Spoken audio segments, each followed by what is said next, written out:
Assalamu alaikum, everyone. Thank you so much for joining. I'm Dr. Samreen Muzaffar. I am a GP based in East Riding of Yorkshire, and I'm also the executive member of APNE. First of all, I would like to thank you so much, everyone, for joining, and my special thanks to our respected speaker, Professor Wasim Hanif, who took his precious time out to do this wonderful talk. I have got my colleague, Dr. Habib Haider, who is acute medicine consultant, and he is also the lead for the educational team for APNE. And I've also been joined by Dr. Raja Nadeem, who is a consultant microbiologist, and he's a general secretary, and Dr. Shahab Qureshi, who is a general practitioner, and he's our trustee as well. So thank you so much for joining. And also, first of all, yes, saying Ramadan Mubarak to everyone, and hope it's a blessed month for everyone. And I would just like to say our special prayers for peace and prosperity across the world, and especially for our Palestinian Muslim brothers and sisters. So in this month, I think it's very important keep looking after our health, and especially for people who have got medical conditions. So how to make sure, and I think diabetes is one of the biggest area which links with everything, with the renal and cardiovascular problems. And so it's very important knowing how to manage diabetes in Ramadan, which many people find it difficult to do. So before we start, I hand over for having some introduction regarding Professor Wasim Hanif. I would like to request Dr. Raja Nadeem to talk a little bit about APNE. So over to you, Dr. Raja Nadeem. Thank you very much, Dr. Samreen Muzaffar. Thank you very much, Dr. Habib Haider, our APNE education lead. This team is really very proactive. They choose very relevant topic, and this topic is extremely useful and relevant to Ramadan. Thank you very much, Professor Sahib, for sparing some time to give talk. Association of Pakistani Physicians of Northern Europe is a second largest IMG organization. We not only represent Pakistani doctors, but we also represent international medical graduates. So we need a strong platform, especially in the current climate, where a lot of our Pakistani doctors are being referred to their employer, to General Medical Council. So we are always here to represent you, to provide you guidance, to give advice. So if you are facing any challenge in your practice, during your employment, or in your personal life, so we have created an advice group. Please visit our website and email to us. So we are always there. And I like to mention, with the approval of our President, Mr. Amir Khan Sahib and Habib Haider, that we are, please make a note of 2 dates in your diaries. Habib Haider Sahib will talk with you in a detail that we are conducting one-day seminar on 28th of September in Walsall Hospital, and our annual function that is on 31st of August in International Convention Center, Birmingham. So please, ticker sale will be on in a few weeks' time. So please book your ticket as early as possible to avoid disappointment. And our President Sahib will make announcement of who is the singer, a famous Pakistani singer who is coming over from Pakistan to entertain our Pakistani doctors. Thank you very much, Dr. Samreen Muzaffar. Back to you, please. Thank you so much, Dr. Razab. I have noticed that Dr. Amir Khan, who is our president, APNE, has joined as well. Amir bhai, would you like to say a few words before we start? Thank you very much. I think I won't take too much time. I'm sorry I was late because I'm in theater. I've got my next patient going on the table. So I'll probably see the recording afterwards. I'll miss most of it. I'd like to specially thank Wasim Hanif for taking time out. Wasim, thank you very much. Wasim is a very well-known professor of endocrinology and diabetes. He's done a lot of work for South Asian doctors. He also runs the South Asian Doctors Association, which does a lot of educational activities. Wasim has got very busy schedule. He's actually flying most of the time to different parts of the world. I usually joke with him as one leg is in a different country and the other one's in a different country. So Wasim, personal thank as well as thanks on the behalf of Association of Pakistan Physicians. For inviting me. I'd like you to put two dates which Raya have mentioned in your diary: 31st of August and 28th of September. Ali Zafar is coming from Pakistan, who will entertain you all. I'm sure you'll all love to see it, and we would love to see you along with your better half. Okay. So please put in your diary. So thank you very much. I won't take too much time, so I'll let you get on with educational activities. Wasim, I do apologize that my patient is going on the table, so I'll miss a part of it, but I'll see the recording afterwards. Thank you. Thank you, Amir. Thank you very much. Thanks, Samreen and Habib. Thanks Thank very you so much. much. Thank you for your kind words. So yeah, let's start with. So if I will hand over to Habib, so he can give a introduction about Professor Wasim Hanif. So over to you, Habib. Thank you so much, Samreen. Ramadan Mubarak and Assalamu alaikum and greetings to everyone. Apne education team work really hard in terms of arranging these webinars. And as Amir Bhai said, we are extremely grateful for Professor Wasim Hanif to give his valuable time today and come forward for this session. Professor Hanif is a professor of diabetes and endocrinology, consultant physician, and head of services in diabetes at University Hospital of Birmingham. He's an honorary professor of medicine at University of Warwick. He's the board member of Center for Diabetes, Endocrine, and Metabolism at University of Birmingham. He's a visiting professor at Birmingham City University and medical director of Advanced Diabetes course. He's on the board of governors as a trustee of Diabetes UK and non-executive director of BMJ on its board. He's an eminent authority on diabetes, obesity, and ethnic health, and he worked with several national bodies and professional groups in the UK. Professor Hanif has been involved in parliamentary level to advise the government on issues relating to diabetes and ethnic health.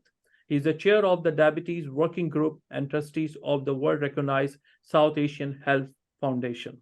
He is a member of European Policy Forum on Diabetes, advising EU. His involvement is NICE has been extensive, sitting on advisory NICE Health Technology Appraisal Committee between 2009 and 2015. He is involved in several international projects, IDF, WHO Global Policy Forum on Diabetes, Strategy for Commonwealth for Guide Minister at UN Summit. He's also interested in terms of the main topics include diabetes, kidney disease, diabetes prevention, cardiovascular disease in diabetes, and diabetes in Ramadan. He's recipient of several national and international awards, including the prestigious South Asian Health Foundation UK Lifetime Achievement Award. Welcome, Professor Hanif, and welcome from the whole Apne team, and thank you once again to come forward for this session. May I request everyone to mute their mic and switch off their cameras? You guys going to write down the question at the end in the chat box, and we will try to answer all your questions. So over to Dr. Hanif to you. Thank you. Thank you very much, Habib, for your kind introduction. Let me just share the screen first so we can start off. Can you see my screen? Yes, we can. Yes, thank you very much. So first of all, Ramzan Mubarak and Assalamu alaikum, and thank you very much to the Apne team, my good friend Amir Khan, for his kind invitation for me to come and present at this fora. I know a lot of people in Apne have been very closely associated with it. Shahab Qureshi is again a very dear friend from Birmingham. And I would like to thank Nadeem Raja Saab and Habib and Samreen for giving me this opportunity to come and speak.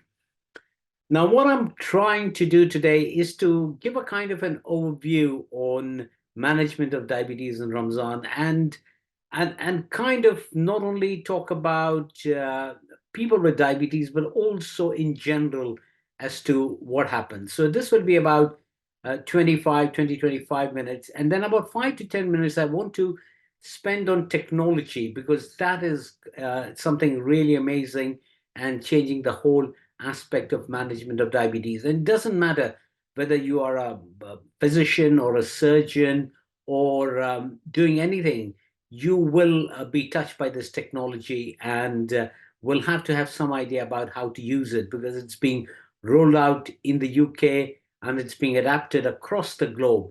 So this is something very important. So now this is probably one of the most important slides that I have got, and this is from a study that we published in 2020. And what it says is that when it comes to diabetes in Ramadan, people say who should fast, who should not fast. But if you look at our patients, this suggests that 148 million people have diabetes globally, which is a huge number.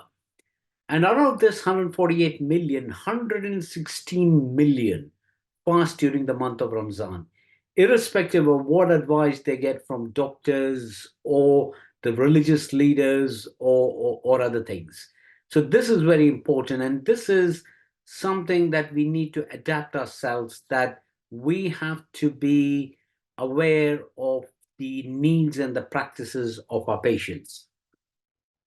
Now, one of the questions that I'm always asked, both here and when I'm on abroad, as to who should fast and who should not fast. And this kind of diagram really sums it up very nicely. So when it comes to fasting in Ramadan, there are three considerations or three choices. One is the personal choice, and the personal choice always takes precedence over the others. The second one are the medical recommendations, as doctors, as physicians, what we advise. And the third is the religious practice. Now, in some cases, there is a convergence of these three, so that somebody does want to fast medically, he can fast, and religiously he can fast. That's nice and simple and sorted. But in a lot of cases, there is a divergence of views where the medical recommendation and the personal choice, or religious recommendation, personal choice takes it. So as healthcare practitioners, as warranted by the GMC in the UK, the personal choice always takes a precedence. Sometimes people get really agitated, saying that if you ask the patient not to fast and they still continue to fast, and some of the comments I've heard is, well, I don't want to see the patient. But the example I give is, I and Amir do a lot of bariatric work where patients may have a BMI of 50. We tell them to adopt a lifestyle and they refuse, but that doesn't mean we stop treating. And the same can go for the smoking as well. So it is very important to understand it in that context. I think an audience like this will know, but just a quick recap. What is Ramadan? As we know, it's the ninth month of the Islamic calendar. It's a lunar calendar, so therefore it shifts by 10 days. Currently, fasts are much shorter than what used to be, but in the height of summers, it can be 16 to 20 hours in the northern hemispheres, and then it tends to become shorter during things. Now, this is a very important slide, and I want you to concentrate on this for a couple of minutes. Now, when it comes to Ramadan, is a typical example of what we call religious fasting. So this distinction needs to be clearly established. So that is, one is what we call religious fasting, and the second one is the non-religious fasting, which is something like intermittent fasting. And we have got the intermittent fasting has been in the news in the last couple of days. Now, there is a distinction between religious fasting and non-religious fasting. Religious fasting, practiced in any religion, is essentially a period of fasting and feasting. So, like in Ramadan, the fasting is during the fasting hours, but once iftar happens, feasting happens, and that is true in most religions. So, it's a fasting and feasting.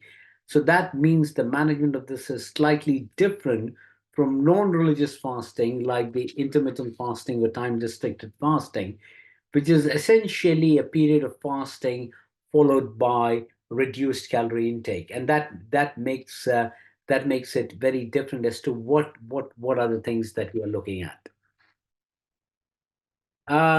As I said to you, there is a huge global impact of diabetes in Muslim populations across the globe. And therefore, the area around fasting in Ramadan, as we know, Ramadan is an essential part of the Islamic faith, therefore has become very important. So when we started this work about 2 decades ago, there were very few people of interest, but now everybody across the globe has a huge interest in this topic. Now, again, I think most of the audience will know this as to who it's fast. The only thing I want to emphasize here is when it comes to exemption of fasting from a religious perspective, it's very clear. If you're pregnant, you're not, you have exempted from fasting. If you're traveling, you've got exempted from fasting. Similarly, if there is anything that compromises your health, you're exempted from fasting. Now, the difficulty is when you talk about diabetes, diabetes is a chronic progressive disease. It's a chronic health condition. And most people with diabetes, especially with type 2 diabetes, don't think they are unwell. And this is where the issue becomes about fasting or not. And as I said to you, 80% of the people with diabetes tend to fast during month of Ramadan, is irrespective of the advice given. Now let's just change track and try to understand what happens when you're fasting. This is a brilliant quote from Elliot Jocelyn, who set up the Jocelyn Clinic, and he said about people with diabetes, who knows the most lives the longest. And this is true when we come to educate our patients about managing diabetes. Now, this is a very interesting observation. Now, especially in Western medicine, has become extremely secular, which basically means that the people have gone to the JMC doctors have gone to the JMC for just mentioning the word God. Famously, Tony Blair and Alistair said that we don't do God. And I say, as medical practitioner, we shouldn't do God, but our patients definitely do God. So therefore, it's very important for all of us to have an education and understanding. And this is something that we have been working over a number of years to develop what we call a culturally competence tool. Because things like spirituality or fasting Ramadan or cultural competence is not taught in any of our medical schools. I have been working to make sure that these topics are introduced because most of our patients do practice religion and cultural competence is important. For the first time this year, the Oxford Text of Diabetes, which is considered to be the Bible of diabetes, had a chapter from us around religious and cultural competence in management of diabetes, and therefore it's very important we do that. So let's first try and understand what happens when you're fasting. So this is physiology of fasting in people who are normal, which means they don't have diabetes. So when we start our fasting in Ramadan, what happens to the blood glucose? So most of the study shows the blood glucose levels decreased, not by much, but statistically significant. And this is a meta-analysis. So this happens in people, in normal people, but they don't get hypoglycemia or hyperglycemia, but the blood glucose levels falls down because they're not eating for 12 to 16 hours. Now, what happens to body weight? Now, this is something very interesting because Ramadan, by all means, is time-restricted eating. It really depends upon the populations in which the studies have done. So in some of the populations in which the principles of Ramadan fasting adhere to what the religions prescribe, which basically means fasting during the day and breaking your fast and eating modest meals. In those populations, there is definitely a transient weight loss of about 1 to 1.5 kgs. But in some cultures, or most cultures now, Ramadan is a period of fasting and feasting. So fasting happens during the days and feasting happens in the night. So the average calorie consumption during Ramadan actually goes up instead of coming down. And in these populations, you actually see a weight gain. So when people say what happens in Ramadan, it depends upon the population. So in an ideal physiological way, the weight should come down. Now, this is the very interesting area that has become extremely interesting and fascinating in people who are fasting during Ramadan, and this includes people without diabetes. Now, Ramadan, as we know, one of the disturbances that happens is in sleeping patterns, and as evidence is emerging that sleep plays an important role not only in the sugar control, blood pressure control, cardiovascular risk, and so on and so forth. So in Ramadan, most of the time, as you would know, especially during the long hours after Taraweeh, the eating is late at night. The circadian rhythm shows desynchronization. You get up for Sehri.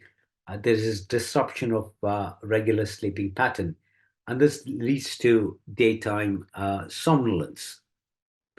So what happens to the circadian rhythm? So the first thing that happens is there is the decreased amplitude and phase shifts in the rhythm of body temperature and melatonin. And these changes are very similar to what you see when you are on a long transatlantic flight. Now, in terms of the hormonal changes that happens is that the morning cortisol levels are decreased. We all know we need increased morning cortisol levels for the circadian rhythm to be established. But the cortisol levels tend to rise during the evening when in normal circumstances they need to fall during the evening. So when the cortisol levels rise, the blood sugar levels tend to increase. And this is something we see in people with diabetes when they get hyperglycemia once they break the fast. And the evidence also suggests a reduction in the proportion of the REM sleep as the key change in the sleep architecture during Ramadan. And this is probably one of the reasons you tend to get a bit of tiredness, a bit of daytime somnolence, and other things. So other than the actual effects of diet, sleep has an important pattern. Now let's shift gear and see what happens in people with diabetes who are fasting in Ramadan and what changes it does. So this is some of the work that was done by who used to be my registrar, now is a professor, Professor Karamat, basically looking at the physiology of fasting during Ramadan. So when somebody starts fasting, the first thing that is noticed is the insulin secretion is decreased by about midday. This is especially true in people with type 1 diabetes or type 2 diabetes who are on insulin. Once the insulin secretions have decreased, the glucagon, which is secreted by the alpha cells, becomes unregulated and glucagon levels are increased. This acts on the liver, breaks down the glycogen which is stored there, and causes glycogenolysis and gluconeogenesis and increases the glucose levels. But these increased glucose levels are not able to enter the cells or the skeletal muscles because there is not enough insulin there. And this causes a shift in the natural fuel of the body from glucose to free fatty acids and ketosis. So the things that we are seeing here is excessive glycogen breakdown, increased gluconeogenesis and ketogenesis, and this leads to hyperglycemia and ketoacidosis. So the first thing or the changes that happens in people with diabetes is hyperglycemia and ketoacidosis. Now let's look at another different aspect of this, and this really is down to the behavioral physiological interactions in the control of appetite, which plays a very important role in managing diabetes during Ramadan. So normally all our appetite or diet is controlled by two centers in the hypothalamus, which is one is the feeding center and the other one is the satiety enhancer. The feeding center tells us when we are hungry and wants us to eat, especially if you're fasting up to 12 to 14 hours, is the feeding center that's driving the hunger. But the amount of food but once you start eating, the amount of food that you eat is not decided by the feeding center, by the satiety enhancer. Why this is important is because of this thing, what we call the hierarchy of satiety. The hierarchy of satiety means that depends upon the amount of the type of food that you eat decides how much you're able to eat. Let's look at the example. Most of the time when we break the fast, we break it with food types that are rich in carbohydrates, mostly sucrose or fructose. Now, carbohydrates, sucrose or fructose are the lowest in the hierarchy of satiety. And this is not something new. Coca-Cola always knew that even if they put 20 spoons of sugar, we still drink it because carbohydrate does not cause satiety. So in the hierarchy of the satiety, the thing that is at the top is the protein. So if you break your fast with a steak or something like that, you will not be able to eat because the protein, the satiety is much higher, is the highest, followed by fat and carbohydrate. This is very important when we are doing meal planning in people who are fasting during Ramadan. This is also backed by data. This is changes in hunger satiety cycle during Ramadan, and it actually shows both of them are very much increased during the month of Ramadan, but after Ramadan, they do come down. Now let's look at the mean, what happens to the glucose levels. Now we have got what we call real-time CGM. So these are monitors which you can attach quite easily, and they monitor the blood glucose levels for the full 24 hours. So this is what happens in somebody who does not have diabetes, and you could see that the blood glucose levels are pretty stable. There's no hyperglycemia or hyperglycemia. If anything, there is a slight rise of the glucose levels after iftar. If not, the blood glucose are flat.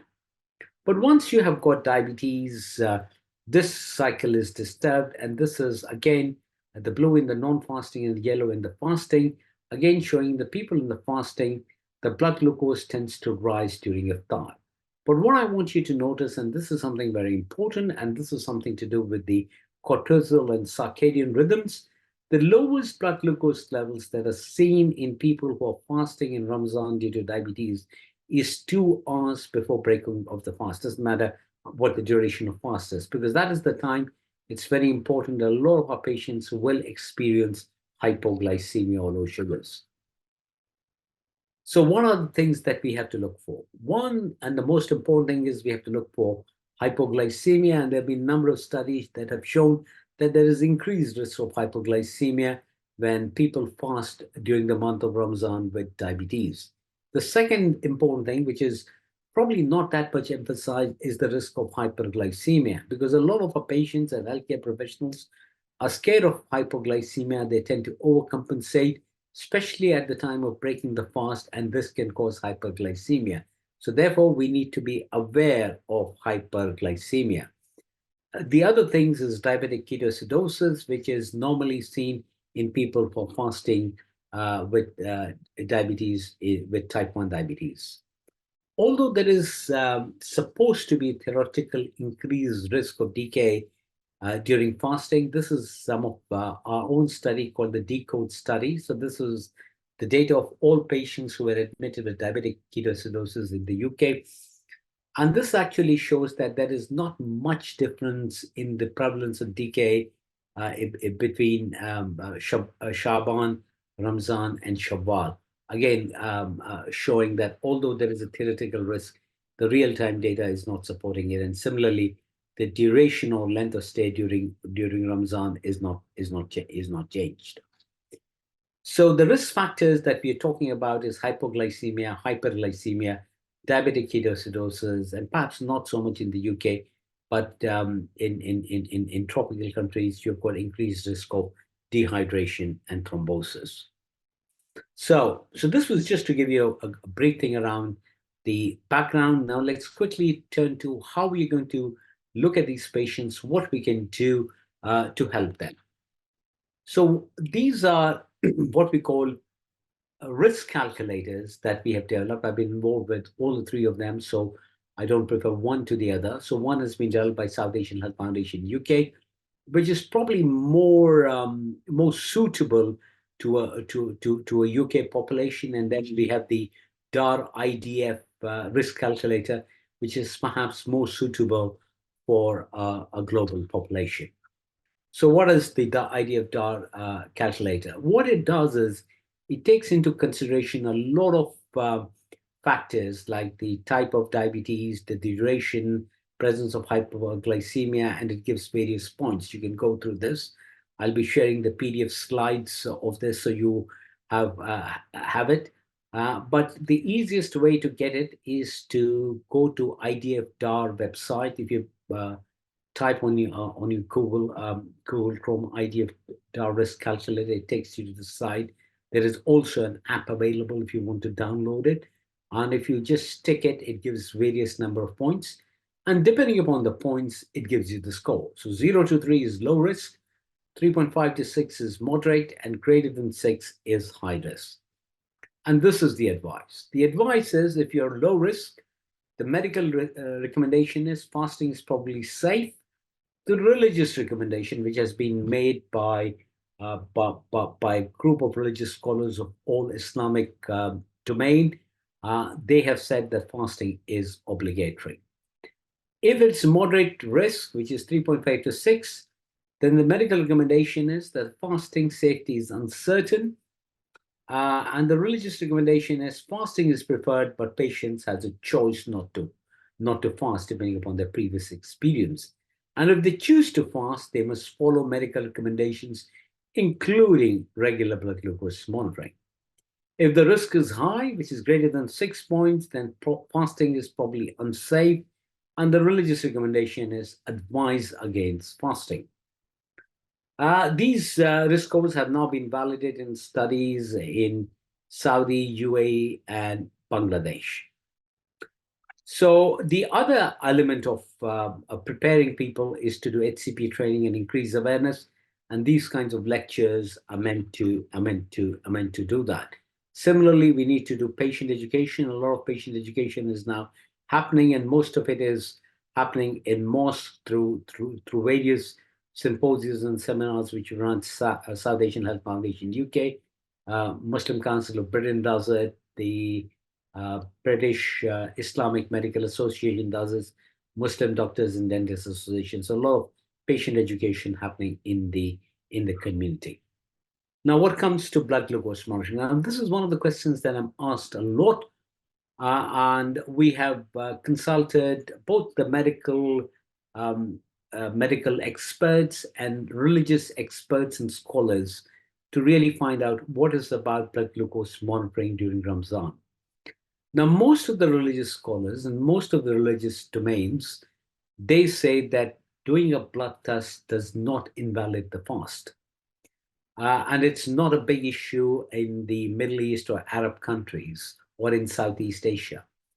Most of the issue, people who have got an issue with blood tests invalidating the fast is from the subcontinent, the Indo-Pak region.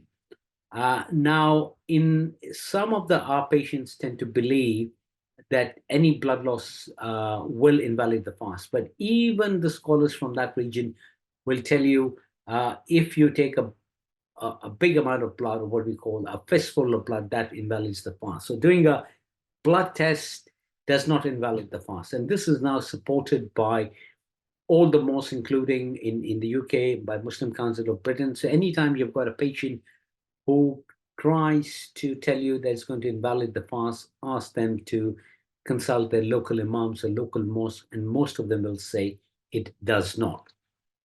Why is blood glucose monitoring important? The blood glucose monitoring is important because it indicates hypoglycemia.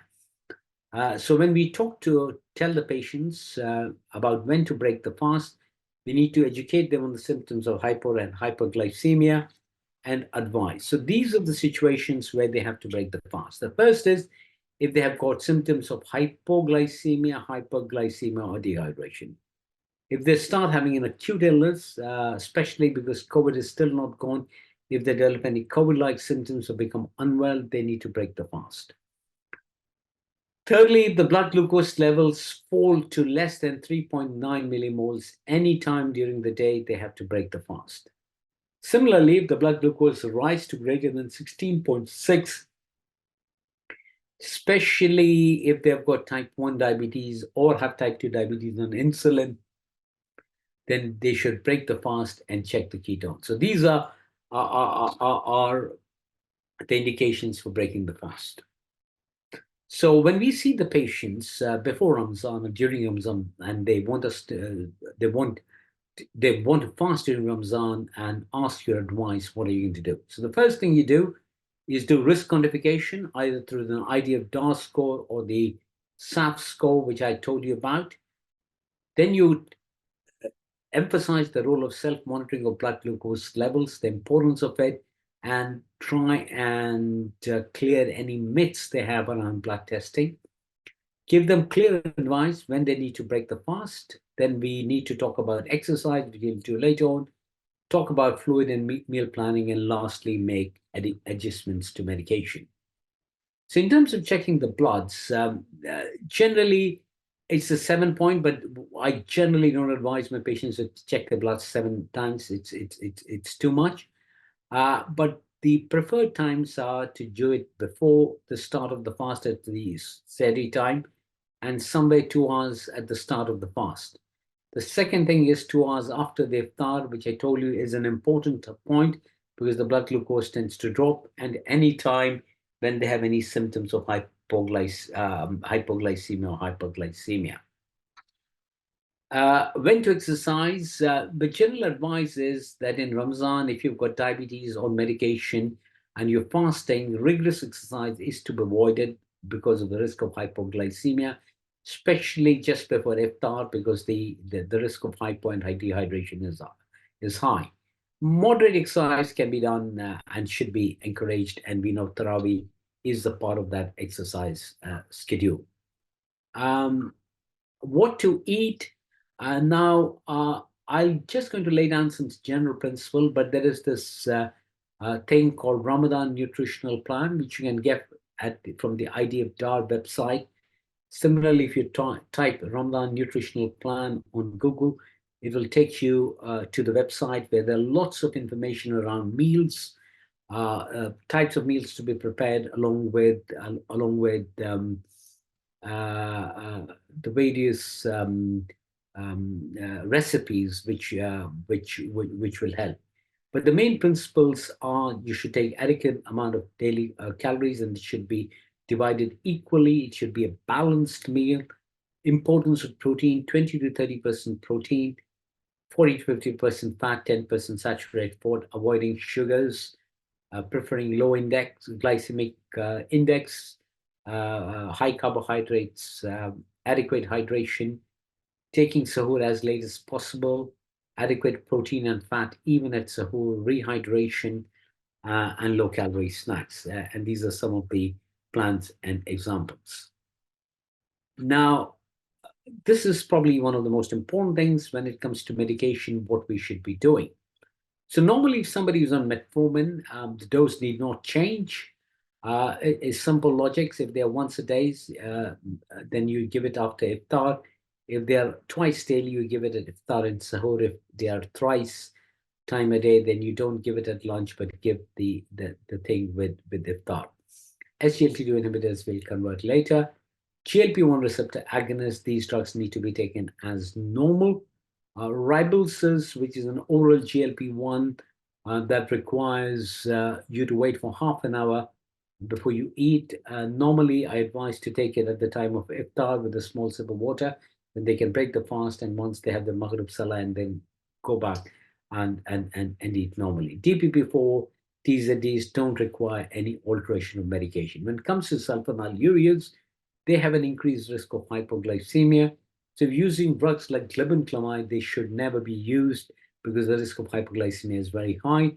If somebody is on gliclazide, better alternatives like SGLT2is or DPP-4 should be explored. If there are no options, if the patient is well managed, then the morning dose of gliclazide at the time of Sahri should be reduced to half, and the evening dose should be continuous as it is. If the patient is on insulin, basal insulin like Lantus, the dose should be cut by 20%. If they are on premix insulins, which a lot of patients are like Nomix 30, if there are 20 units in the morning, 10 in the evening, Then we switch the dose, give 10 in the morning and higher dose at iftar, and cut the morning sehri dose by half. When it comes to SGLT2 inhibitors during Ramadan, there are certain theoretical risks like volume depletion, hypertension, dehydration, euglycemic decay, and fungal infections. So the general advice is you monitor these patients for hypertension, and if they're on lip diuretics, elderly, try and see whether they need it. Make the patients aware of symptoms of metabolic acidosis or ketoacidosis. Talk to them about hydration and make sure they drink sufficiently. If they are on insulin, then consider reducing the dose, and do not start SGLT2 inhibitors less than 1 month before the start of Ramadan.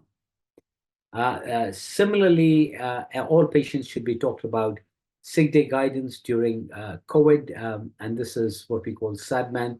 So anyone with diabetes is fasting Ramadan. If they become unwell, diarrhea, vomiting, acute illness, COVID, then following drugs should be paused. These includes a good acronym called SADMAN, SGLT2 inhibitors, ACE inhibitors, diuretics, metformins, ARBs, and NSAIDs. So finally, so that is a quick recap about it. I'll just be talking about 2 to 3 minutes on technology. Now, technology has become very big in diabetes and it's been implemented across the globe, which means we have changed from what we used to do, a self-monitoring of blood glucose through a glucometer, through what we call CGM or real-time CGM. We have moved from what we call HbA1c to time in range. So these are some of the devices that are available, and a lot of them are available on the NHS. Freestyle Libre 2 is the most popular one. You've got Dexcom 1, Dexcom G6, and others. And this has been shown in a number of studies that they're good in terms of reducing the HbA1c and reducing the risk of hypoglycemia. So how do they work? So basically, you look at this thing called the time in range, which can be accessed through the patient's phone or through the website. And the target is to have 70% of the readings in target and avoid hypoglycemia and hyperglycemia. As I mentioned, this is what we see during Ramadan. So the Freestyle Libre, it actually has got arrows. So when the patient scans their sensor, they get these arrows. And this gives an indication what's going to happen to the blood glucose level so that they can take appropriate action. Now, once the patient has got access to technology, almost all patients with diabetes, if they choose to, can fast during Ramadan because the arrows will indicate that the blood glucose are rising, staying stable, or falling down, and they can take appropriate action and, if need be, break the fast. And this is some of the indications as to what it shows when it's having hypoglycemia and what it needs to be done. And there have been studies that have shown that continuous glucose monitoring, even in people with type 1 diabetes, reduces the risk of hypoglycemia significantly. And now we have got the insulin pumps as well. So finally, Mr. Chairman or chairpersons, fasting is, again, it's between personal choice, medical recommendations, religious practices. Now we have got much more technology and medical recommendations and evidence base available to help almost all our patients with diabetes to fast in Ramadan if they choose to do so. Thank you. Much, Professor Hanif, for an excellent presentation. It was very informative and helpful. We have question appear in the chat box at the same time. What I'm going to do, I'm going to take some question, but before that, I would like to ask one of our quite prestigious friend and an ex-president of APNE to say a few words. Mr. Irfan Akhtar, if you're still around, something. Thank you very much, the chair and the chairperson of this event. I think it is an excellent talk, and it was a pleasure to hear the professor again. And as usual, I found so many useful hints about it. So firstly, congratulations to both. Secondly, if I may put down a question here, we've been hearing from Professor Hanif about the carbohydrates and glycemic index and the diabetics and what we do at the iftar time. What would be his advice on people, especially who have got who are TDG positive and have got celiac disease? They don't have much choice other than to take carbohydrates. So how do they manage if it is associated with diabetes and more so in terms of their glycemic control? Thank you, Irfan. Thank you very much. That's a brilliant question. I think I always say this, and it's a very difficult one, especially if you've got type 1 diabetes and celiac. It is a very probably, I think they're the most two difficult conditions to have. How do you manage your carbohydrate and glucose and all that stuff? Now, what we have got is we generally have got now specialist dietitians who do, like in our centers here, which are kind of tertiary centers. So you've got specialist dietitians who look after this small cohort of patients, but very important, who have got celiac and diabetes, and advise them about what they need to eat and how to do it. And they are, I think, even if you go to the Diabetes UK website, there are groups available and advice available as to how to manage this. So as I said to you, this is a very difficult and complex area where I would be relying on specialist dietetic advice about what to eat and how. Thank you. Yeah, carry on, guys. I think it's a wonderful talk. I'm sure there are very relevant questions, and we should make the best use of Professor's time. And once again, thank you very much, and congratulations on having such a useful talk today. Thank you. Thank you, Mr. Fakhtar. Over to Samreen. Samreen, can you please just ask questions and we can do juggle around the question among others? Yeah, so yeah, wonderful talk, Professor. And I think being a physician, I found this IDF and DAR or SAT scoring like a really useful tool to like assess in regards to the risks. I think there was a question in the chat. I think Habib asked that is this available on the app, like on Android or Yeah. it is? So I think I mentioned it. So there is an app available for IDF DAR app, IDF, International Diabetes Federation, nothing else. I don't want to use the IDF for in another context. And DAR is Diabetes and Ramadan International Alliance. Even if you Google IDF and DAR Ramadan risk calculator, it takes you to this one. So it's freely available. It's available. It's all free. So you can easily download it, and it hardly takes. It's very similar to the QRIS 3 score, where you just put in these things and it gives you the score and recommendation. Lovely, thank you. Then if you want the other website, it might be useful. So the SAF risk calculator is also available. Is available on South Asian Health Foundation UK website. It is sahf.org.uk. All the Ramzan material and everything that have quoted RNP, it's called all the links from there as well. sahf.org.uk. SAHF. Okay, lovely. Thank you. Then there was another question that if a person's diabetes is well controlled on oral hypoglycemics, should their dosage be modified during Ramadan, especially if using the oral hypoglycemics that can cause hypoglycemia? Yeah. So this is something, again, I'm going to share my PDF. So most of the oral hypoglycemics dose needs to be changed are the sulfonylurea. So if somebody is on glibenclamide or gliclazide, then you consider it. Glibenclamide, because of the risk of hypoglycemia, you would probably avoid it. But if somebody is on gliclazide or glimepiride, then the general recommendation is that the morning dose at the time of Sahari should be cut into half, and the evening dose should be continued as it is. And if they're on long-acting, the long-acting should be given in the evening rather than morning. Okay, thank you. There's a question in the chat box that what precaution a person on insulin should need to take during the Ramadan?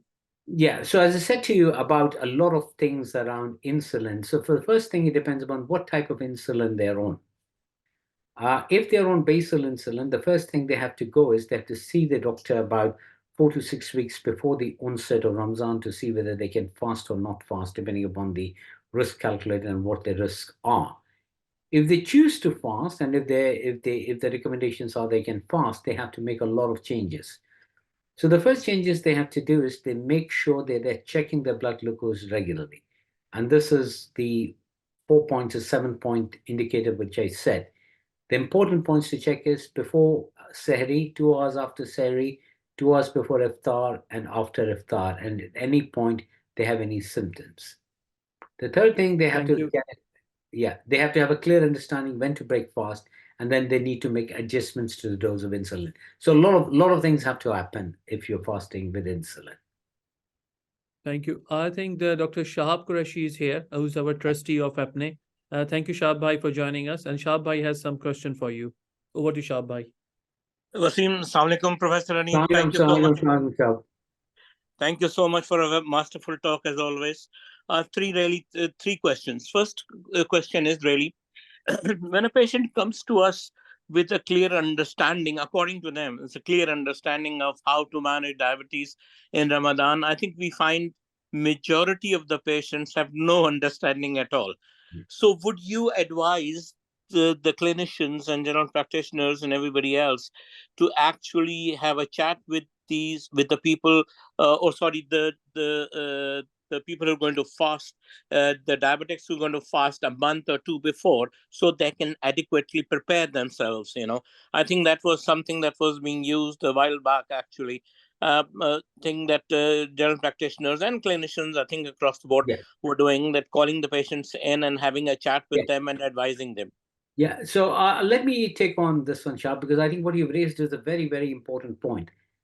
Now, the way I actually feel about it is that it is very difficult for any of us as practicing clinician, be it in general practice or in a hospital setting, to see all our patients, advise them about fasting, especially if you're working in an area like Birmingham where about 20 to 30% of your population is Muslim. Getting them to come in this advice is very difficult. So as you all have been involved in a lot of this, and we have been doing this work for a very long time, and I think probably Apne, and I have mentioned this to you many times, is that organizations like Apne should be involved. Is what MDDA does it, South Asian Health Foundation does it, BIMA, MCB, is about patient or community education. So what we have been doing, and you've been involved in a lot of them, but I'm repeating for the sake of the others, is that we have got a collaboration with a lot of mosques in Birmingham, London, and other places, where healthcare professionals go and give just a 5-minute talk, not a lot, about just before Jummah khutbah, or when there is a large gathering, 5 or 6 points, 2 minutes, just saying that Ramadan is coming. If you've got diabetes, then be careful. Do this, do this, do this. And this is small clips that we have all developed, and a lot of other organizations, a lot of other mosques have taken up an opportunity. So one of my kind of a plea for a large organization like Apne with a national presence is to establish contacts with the local mosque or community groups or educational group in terms of patient education. This gives you a good hook to go to them with diabetes in Ramadan, because that is everybody finds it exciting.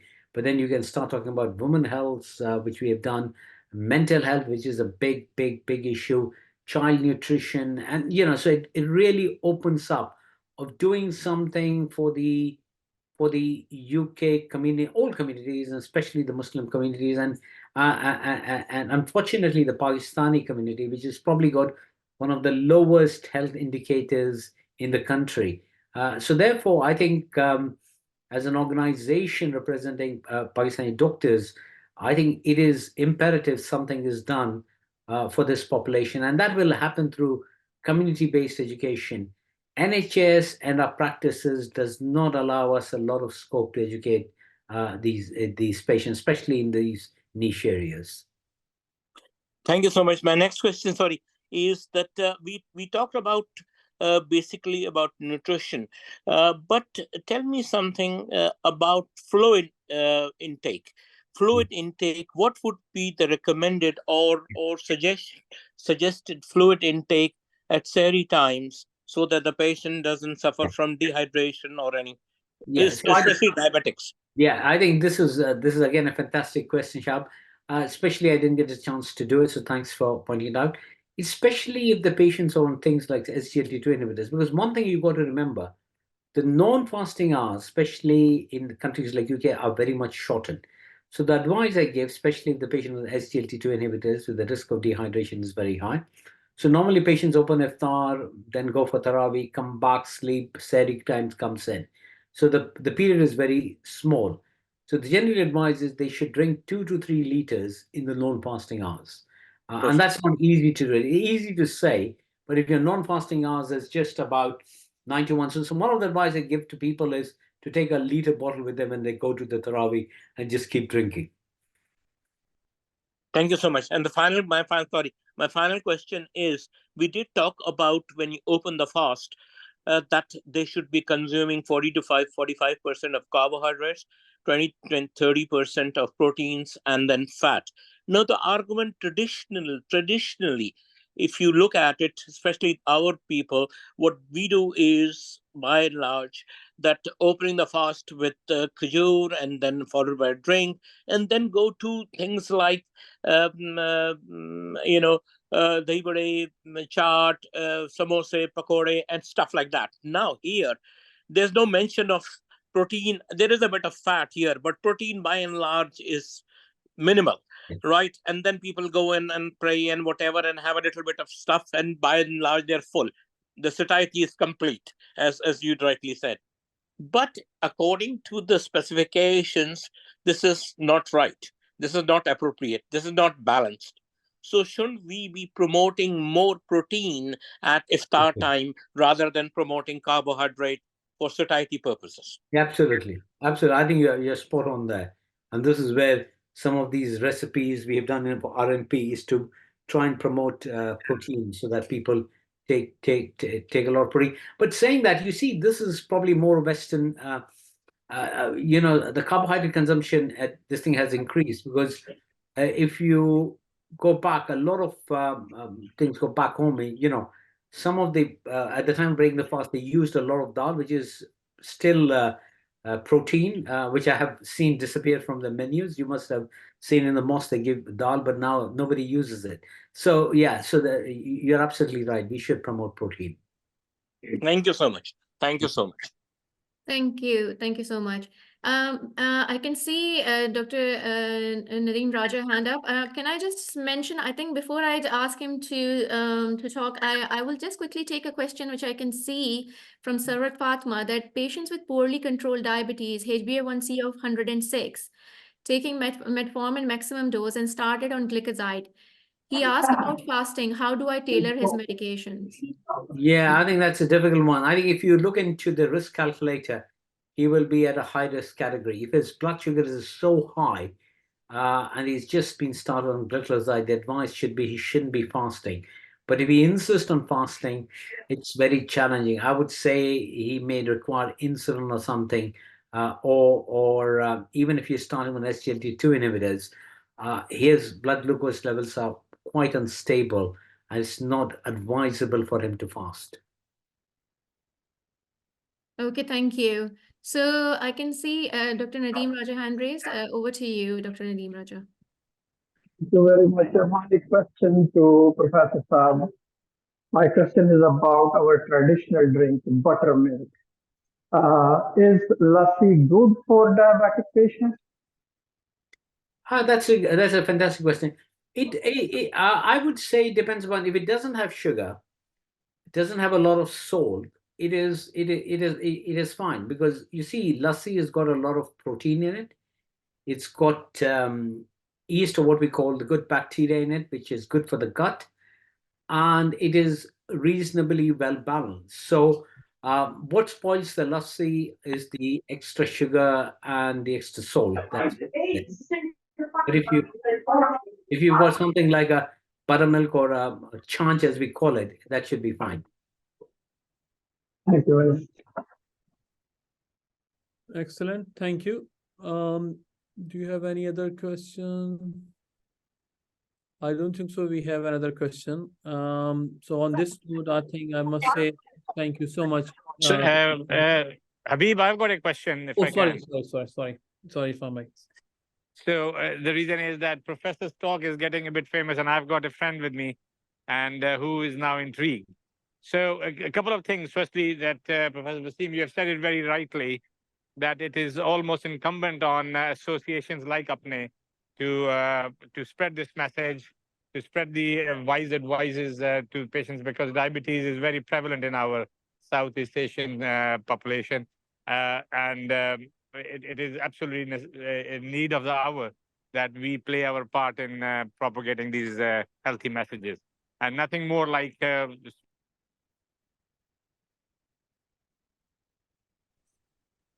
if iftar time and all that kind of thing. The question I've been asked is that the drugs. Can you hear me? No. Yeah, we can hear you, Farmi. We can All hear right. you. So the question I have is that people who are type 2 diabetics and are on metformin only. Now, metformin normally doesn't cause you hypoglycemia, and you wouldn't even know whether you're doing a good glycemic control or not. So there are two things. Firstly, which probably may not be the right question for you, that is this finger prick test, does that affect your fasting? No. Secondly, the second question was that as a professor of diabetes, what do you normally see? Do Muslims do better with type 2 diabetes during Ramadan if they do not fast and feast and remain sensible? And finally, do they need to change the dosage of metformin? Okay. Thank you very much. I think I've covered all these three areas in my talk, but I'll just repeat it. So first is about finger prick test. Does finger prick test invalidate the fast? The answer is no.